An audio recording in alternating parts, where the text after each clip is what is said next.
செல்வண்டு என்பது சில மாதம் வாழ்வது. செல்வண்டுகள் காதல் கொண்டால் செடி என்ன கேள்வி கேட்குமா?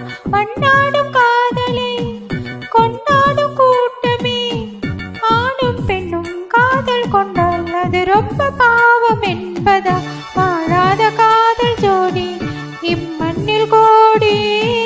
வாழாத பேர்க்கும் சேர்த்து வாழ்வோமி தோழி. வானும் மண்ணும் பாடல் சொல்லும் நம் பேரிலே. தாஜ்மஹால் தேவையில்லை அன்னமே அன்னமே. காடு மலை நதிகள் எல்லாம் காதலின் சின்ன